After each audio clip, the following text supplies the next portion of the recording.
बहुमतको दम्ब देखाउन हुँदैन। मैले पहिला पनि भनेको छु, आज पनि दोहोर्याउन चाहन्छु। विगतमा पनि मैले सदनको रोस्टमबाट होस् या जनताको बीचमा, सङ्ख्या अस्थायी कुरा हो। मुख्य कुरा राष्ट्रप्रतिको जिम्मेवारी, लोकतन्त्रप्रतिको निष्ठा, अहिले हामीले प्राप्त गरेका उपलब्धिको रक्षाप्रतिको हाम्रो गम्भीरता मुख्य कुरा हो। त्यसमा हामी सबै एक ठाउँमा हुन सक्यौँ भने त्यसले जनतामा एउटा विश्वास दिलाउन सक्छ।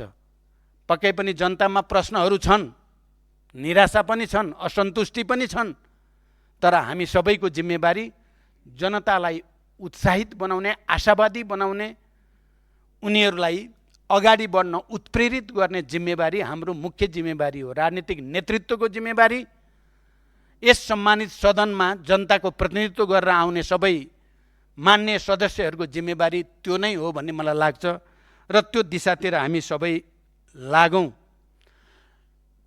मलाई थाहा छैन यस्तो किन भयो, यस्तो किन भइराखेको छ। म यो कुरा पनि यो रोस्टमबाट खास गरी प्रधानमन्त्री बालेन शाहज्यूलाई भन्न चाहन्छु। नेपालमा विगतका धेरै अनुभवहरूबाट गुज्रेका नेता र बुद्धिजीवीहरू र विज्ञहरूको विशाल पङ्क्ति छ। ठुल्ठुला अप्ठ्यारा परिस्थितिहरूलाई निकास दिने हैसियत, क्षमता राख्ने नेताहरूको पङ्क्ति छ। सुशासन, सामाजिक न्याय र समृद्धिको निम्ति लड्ने नेताहरूको पङ्क्ति पनि छ। लोकतन्त्रको निम्ति झन्डै 70 वर्षदेखि जेल नेल यातना थुप्रै थुप्रै भोगेका नेताहरूको पङ्क्ति पनि छ। उनीहरूको अनुभव लिन, उनीहरूसँग सहकार्य गर्न, उनीहरूसँग संवाद गर्न प्रधानमन्त्रीलाई केले रोके होला मलाई अनौठो लाग्छ।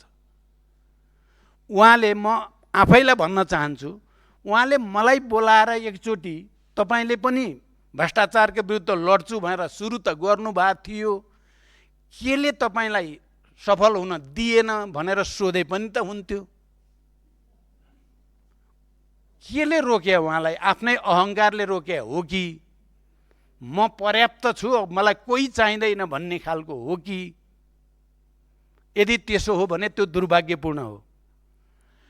चाहे नेपाली कङ्ग्रेसमा भनौँ या नेकपा एमालेमा भनौँ या अन्य राजनीतिक दलहरूमा पनि आफ्ना धेरै सङ्घर्षका अनुभवहरू छन्, जुन तपाईँहरूको सरकारको लागि धेरै ठुलो सहयोगी हुन सक्छन्। ती अनुभवहरू, त्यो अनुभव लिन कन्जुस्याइ गर्नुपर्ने कुनै कारण छ र?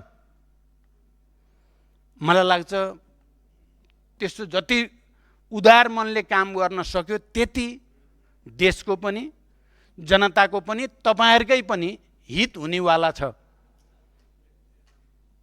तपाईँहरू जति संवादबाट टाढा जानुहुन्छ, जति प्रतिपक्षहरूलाई अवमूल्यन या अपमानित गर्नुहुन्छ या जनताको एउटा वर्ग तह तबकालाई व्यवस्था गर्ने कोसिस गर्नुहुन्छ, त्यति राष्ट्र पनि, जनता पनि र तपाईँहरू पनि, हामी सबै अप्ठ्यारोमा पर्छौँ भन्ने कुरा पनि म भन्न चाहन्छु।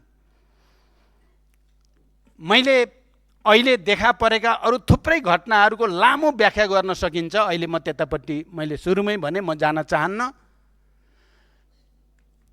दुनियाँमा अप्ठ्यारो पर्दा मानिसहरूले ज्यान फाल्ने गरेका थुप्रै उदाहरणहरू छन्। हामी सबैलाई थाहा छ, दोस्रो विश्वयुद्धमा आफ्नो पराजय भइसकेपछि हिटलरले पहिला आफ्नो प्रेमिकालाई गोली हानेर र पछि आफैलाई गोली हानेर आत्महत्या गरेको घटना त हामी सबैले पढेकै छौँ।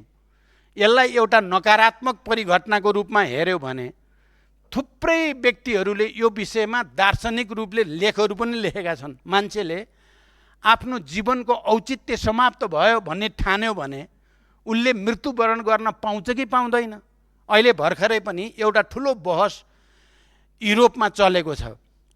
एउटा अस्पतालमा डाक्टरले बिरामीलाई उसको स्वेच्छाले मृत्युवरण गर्न दिने भनेर औषधिको प्रयोग गरेको भन्ने कुराले निकै ठुलो बहस जन्माएको छ।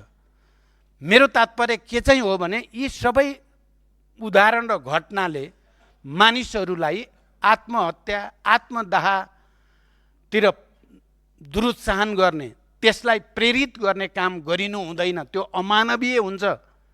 त्यो मानव जातिको विकास, समाजको हित विपरीत हुन्छ। त्यसकारण त्यसलाई हामीले पक्कै पनि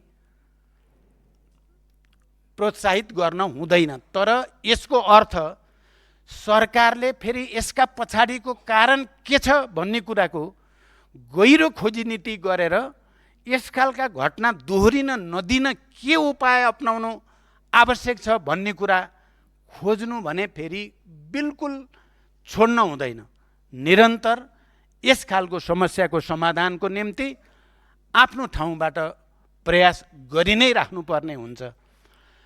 यी सबै सन्दर्भसहित म अन्तिममा अहिले फेरि एकचोटि नेपालको राष्ट्रिय स्वाधीनताको रक्षाको निम्ति, नेपालको भौगोलिक अखण्डताको रक्षाको निम्ति, नेपाली जनताको सार्वभौम सत्ताको सुदृढीकरणको निम्ति हामी सबैले भन्ने गरेको सुशासन र समृद्धिको आकांक्षा सम्बोधन गर्नको निम्ति हामीले एकताबद्ध पहल गर्न जरुरी छ। म तपाईँ राष्ट्रिय स्वतन्त्र पार्टीका मान्य सदस्यहरूलाई र सम्माननीय सभामुख महोदयलाई पनि प्रधानमन्त्रीले कतिपय अभिव्यक्तिले असहज बनाएको छ भने प्रधानमन्त्रीले स्पष्टीकरण दिनुपर्छ। यो सदनमा उभिएर यो एउटा लोकतान्त्रिक परम्परा हो, यसलाई भाँच्ने कोसिस नगरियोस्, यसलाई उल्ट्याउने कोसिस नगरियोस्। तपाईहरू मार्फत म सम्माननीय प्रधानमन्त्रीजीलाई गम्भीर ध्यानाकर्षण गर्न चाहन्छु। तपाईँ आएर यहाँ स्पष्टीकरण दिएर तपाईँ सानो हुने होइन, बरु तपाईँको कद अझ माथि जान सक्छ। तपाईँले प्रतिपक्षहरूसँग संवाद गरेर तपाईँको कद सानो हुने होइन, बरु बढेरै जान्छ।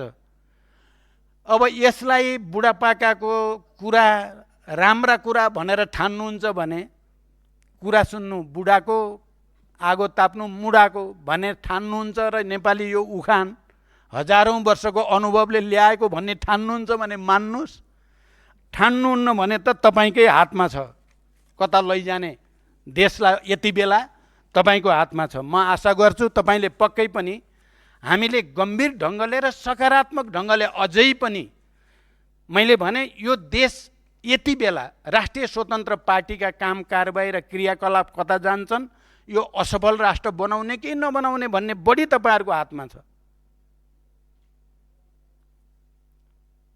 त्यसकारण हिजो जसरी रवि लामिछाने सभापतिजीले सहकार्यको एउटा नयाँ संस्कार फेरि अगाडि बढाउन खोज्नु भएको छ, उहाँलाई फेरि एकचोटि धन्यवाद दिँदै र यो सहकार्यको प्रक्रिया मार्फत देशमा देखा परेका सबै घटनाक्रमहरूको समाधानका निम्ति अपिल गर्दै बिदा हुन्छु। धन्यवाद। अभिवादन।